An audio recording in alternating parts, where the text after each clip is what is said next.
प्रिय भक्तों, आज के वीडियो में आपको बताने वाले हैं तुलसी पूजा कार्तिक स्नान करते हैं या कार्तिक मास में तुलसी पूजा का सबसे ज्यादा महत्व है तो कैसे करनी है तुलसी महारानी। नमो नमो हरि की पटरानी।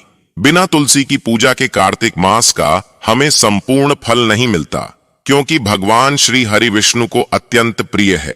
तुलसी और तुलसी के बिना भगवान श्री हरि विष्णु भोग भी स्वीकार नहीं करते, चाहे हम 56 प्रकार के भोग बनाकर उन्हें अर्पित कर दें। तो ऐसे में भगवान श्री हरि विष्णु का जो इतना प्रिय मास है कार्तिक मास, इसमें तुलसी की पूजा भी उतनी ही आवश्यक मानी गई है जितना कि भगवान श्री हरि विष्णु की पूजा।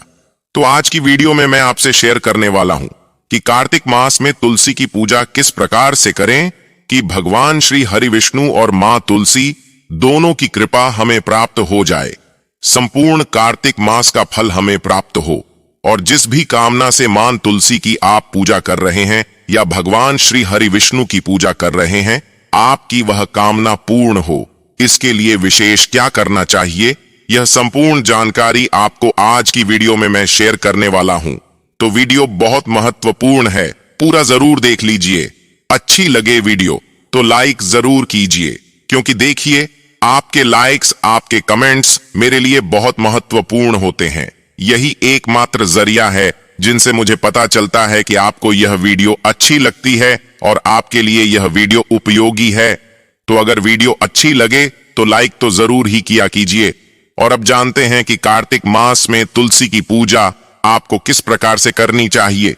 तो देखिए, वैसे तो पूरे वर्ष हम तुलसी की पूजा करते हैं, सुबह शाम दोनों समय पूजा करते हैं। वर्ष भर में ऐसा नहीं है कि हम किसी महीने में तुलसी की पूजा को छोड़ते हैं, मतलब हमेशा ही करते हैं। लेकिन कार्तिक मास में विशेष उसका फल हमें प्राप्त होता है, जो फल हमें पूरे वर्ष भर में नहीं मिलता। पूजा का उससे कहीं ज्यादा फल मात्र कार्तिक मास में मिल जाता है।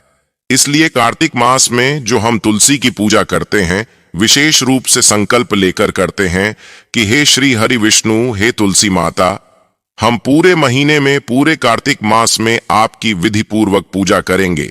आप हम पर कृपा करें। हम तुलसी की पूजा करते हैं तो तुलसी से प्रार्थना करते हैं कि भगवान श्री हरि विष्णु की कृपा हमें प्राप्त हो, और माता तुलसी की कृपा से भगवान श्री हरि विष्णु की भक्ति हमें प्राप्त होती है और मनवांछित फल की भी प्राप्ति होती है। चाहे धन प्राप्ति की कामना हो, संतान प्राप्ति की कामना हो, विवाह की मनोकामना हो, या सच्चे जीवन साथी की कामना हो, अच्छे घर वर की कामना हो, कोई भी आपकी कामना हो, मतलब जीवन की हर समस्या का समाधान तुलसी की पूजा से मिल जाता है। और हर प्रकार की कामना तुलसी की जड़ में जल देने से पूर्ण हो जाती है। तो कार्तिक में जब हम सुबह जल्दी उठते हैं, ब्रह्म मुहूर्त में उठते हैं कार्तिक स्नान करने के लिए, तो स्नान करने के बाद पूजा जब हम करते हैं तो भगवान विष्णु की पूजा करते हैं, तुलसी की पूजा करते हैं, भगवान सूर्य देव की पूजा करते हैं। विशेष रूप से यह 3 पूजा बताई गई है कार्तिक मास की, और सुबह और शाम दोनों समय हम पूजा करते हैं मां तुलसी की। इसमें सुबह की पूजा विशेष होती है, क्योंकि सुबह हम ब्रह्म मुहूर्त में उठकर और जब कार्तिक स्नान करते हैं तो भगवान विष्णु की पूजा करते हैं और फिर मां तुलसी की पूजा करते हैं। अब जैसे कि बहुत से भक्तों के प्रश्न आते हैं कि क्या पहले तुलसी की पूजा करनी चाहिए या फिर भगवान विष्णु की पूजा करनी चाहिए या फिर भगवान सूर्य देव को जल देना चाहिए। देखिए, जब हम कोई भी पूजा पाठ करते हैं तो इतना अधिक संशय मन में नहीं रखना चाहिए। तुलसी में और भगवान श्री हरि विष्णु में कोई अंतर नहीं है। आप चाहे पहले तुलसी की पूजा करें या पहले भगवान विष्णु की पूजा करें, एक ही बात है, क्योंकि तुलसी की जड़ में सभी देवी देवताओं का वास माना गया है।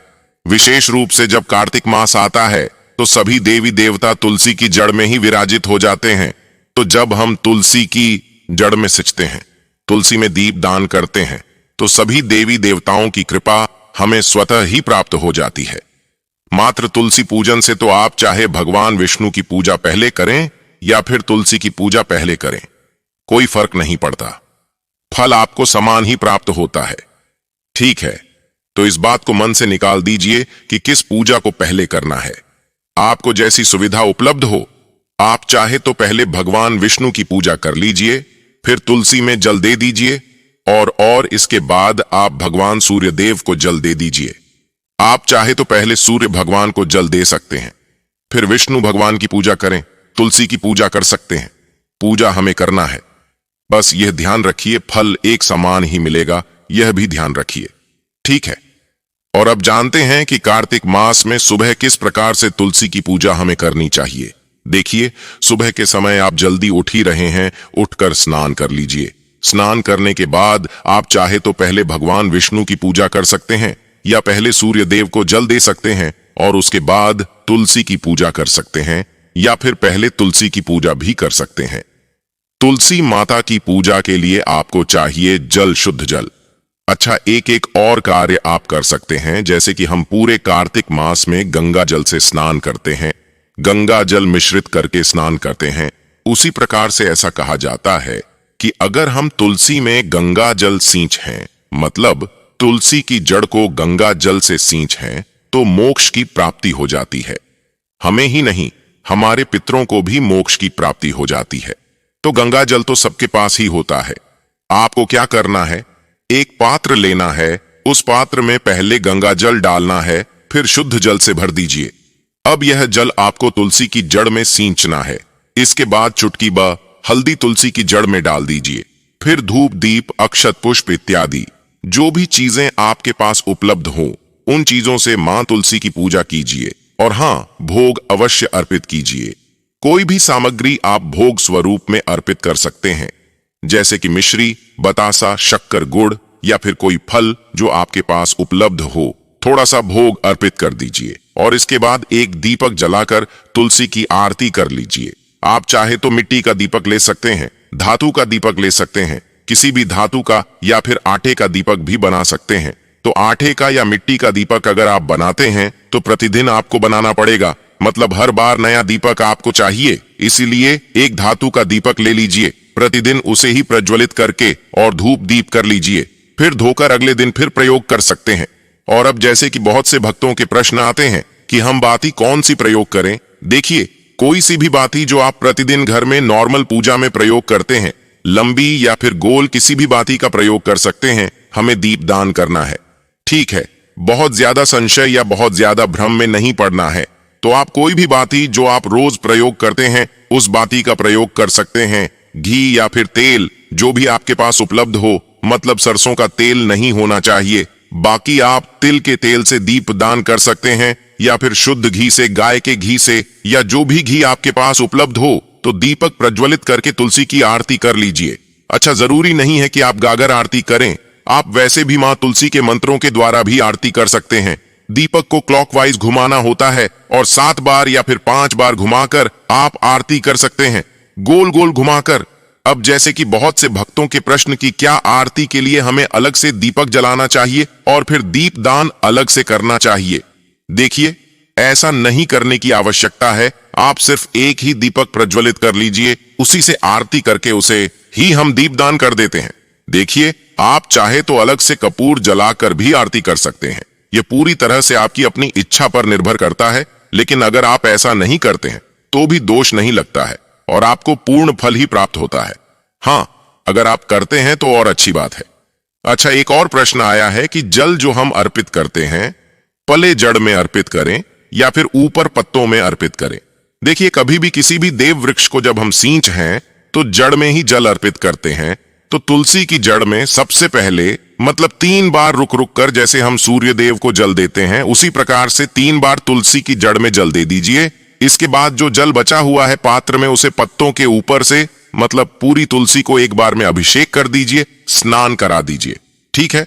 देखिए, यह सारी चीजें बिल्कुल व्यावहारिक है।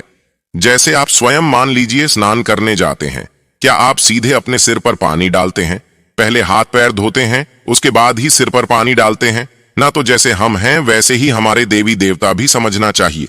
तो इसी प्रकार से हम अभिषेक भी करते हैं। जब भी तुलसी का या फिर किसी भी देवी देवता का, तो पहले हाथ पांव मुंह धुलाते हैं, उसके बाद से उनका अभिषेक करते हैं। तो 3 बार आपको जड़ में जल देना है, उसके बाद से उनको सर्वांग, मतलब पूरी तरह से तुलसी पर आपको पत्तों सहित जल दे देना है।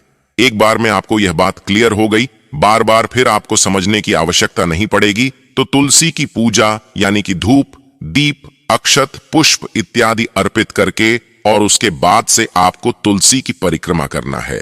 तुलसी की परिक्रमा आप चाहे तो 4 बार कर सकते हैं या चाहे तो 7 बार कर सकते हैं, 11 बार भी कर सकते हैं। और हाँ, कार्तिक मास में कम से कम तुलसी को ऐसे स्थान पर जरूर रखना चाहिए जहां पर हम उनकी परिक्रमा कर पाएं। लेकिन अगर आपके पास इतनी जगह नहीं है कि आप तुलसी की परिक्रमा कर पाएं, तो जिस स्थान पर खड़े होकर आप जल दे रहे हैं उसी स्थान पर खड़े होकर और क्लॉकवाइज घूमकर आप परिक्रमा कर सकते हैं। जितनी बार भी करना चाहते हैं। तो सुबह की पूजा की विधि आपने जान ली। आप अपनी इच्छा के अनुसार मंत्रों का जप कर सकते हैं। अगर आपके पास समय है तो तुलसी के पास बैठकर या तुलसी के पास ही बैठकर आप चाहे तो कार्तिक मास का महात्मा सुन सकते हैं, कथा सुन सकते हैं। अच्छा, जरूरी नहीं है कि आप तुलसी के पास ही बैठकर महात्मा और कथा सुनेंगे, लेकिन अगर आप सुन पाते हैं तुलसी के पास, मतलब इतनी जगह है तुलसी के पास कि आप आसन लगाकर बैठकर पूजा करके और मंत्रों का जप कर पाएं या फिर कथा सुन पाएं, तब अत्यंत ही श्रेष्ठ फल प्राप्त होता है। कहा जाता है कि तुलसी के पास हम जितने भी मंत्र जपते हैं उनका कई गुना फल हमें प्राप्त होता है। और अब बात करें कि शाम को तुलसी की पूजा किस प्रकार से करनी चाहिए। तो देखिए, जो शाम की पूजा होती है तुलसी की, उसमें दीप दान, परिक्रमा और मंत्र जप आप कर सकते हैं। शाम को संध्या होने के बाद यानी कि सूर्यास्त होने के बाद जल रही अर्पित करना चाहिए। तो शाम की पूजा में सिर्फ आपको दीप दान करना है, परिक्रमा करना है। मंत्रों का जब आप चाहे तो कर सकते हैं और इसके साथ ही आप चाहे तो वहीं बैठकर कथा कहानियां सुन सकते हैं। अच्छा, जैसे कई लोगों के प्रश्न आते हैं कि क्या हम शालिग्राम की पूजा तुलसी के साथ कर सकते हैं? जी हां, बिल्कुल कर सकते हैं। आप चाहें तो पूरे कार्तिक मास में तुलसी में ही आप शालिग्राम को रख सकते हैं। सुबह शाम दोनों समय उनकी पूजा तुलसी और शालिग्राम की पूजा एक साथ करने से अनंत गुना पुण्य फल की प्राप्ति होती है।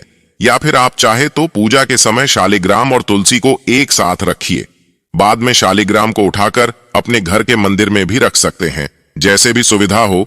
लेकिन अगर एक साथ आप तुलसी और शालिग्राम की पूजा करते हैं तो इसका फल बहुत प्राप्त होता है। आप अपनी सुविधा के अनुसार देख सकते हैं। अच्छा, एक प्रश्न आया है कि क्या सूर्योदय होने के बाद तुलसी में दीप दान नहीं करना चाहिए? देखिए, दीप आप कभी भी प्रज्वलित कर सकते हैं। दीप प्रज्वलित करना और दीप दान करना, ये दोनों अलग अलग चीजें हैं। दीप हम जब दिन में पूजा करते हैं तो दिन में भी प्रज्वलित करते हैं, लेकिन दीपदान का मतलब होता है जहां पर अंधेरा हो वहां पर प्रकाश करना। तो अंधेरे में जब हम दीपक प्रज्वलित करते हैं और भगवान को समर्पित करते हैं तो उसे दीपदान कहा जाता है। लेकिन दिन में जो हम पूजा के समय अपने पूजा के लिए दीपक प्रज्वलित करते हैं उसे कर्म साक्षी दीपक कहा जाता है कि दीपक हमारे किए गए पूजा पाठ और जो भी हम कर्म कर रहे हैं उसका साक्षी है, इसलिए कर्म साक्षी दीपक प्रज्वलित किया जाता है।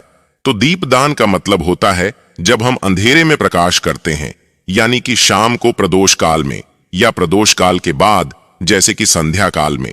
और दूसरा दीपक जो होता है वो ब्रह्म मुहूर्त में, मतलब रात्रि के समय में जो दीपक हम प्रज्वलित करते हैं और किसी भी देवी देवता को समर्पित करते हैं उसे दीपदान कहा जाता है।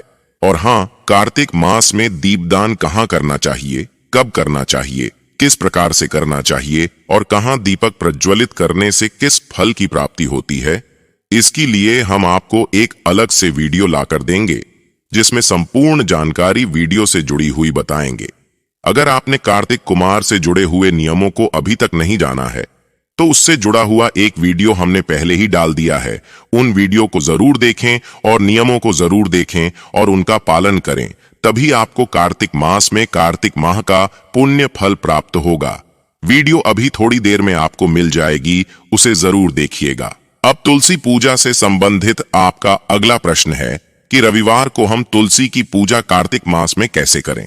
देखिए, कहा जाता है, मतलब ऐसी धार्मिक मान्यता है कि रविवार के दिन तुलसी की पूजा नहीं करनी चाहिए। तो देखिए, रविवार के दिन आप जल मत अर्पित कीजिए, लेकिन दीपदान जरूर करना चाहिए। रविवार हो या फिर एकादशी के दिन भी हम दीपदान जरूर करते हैं।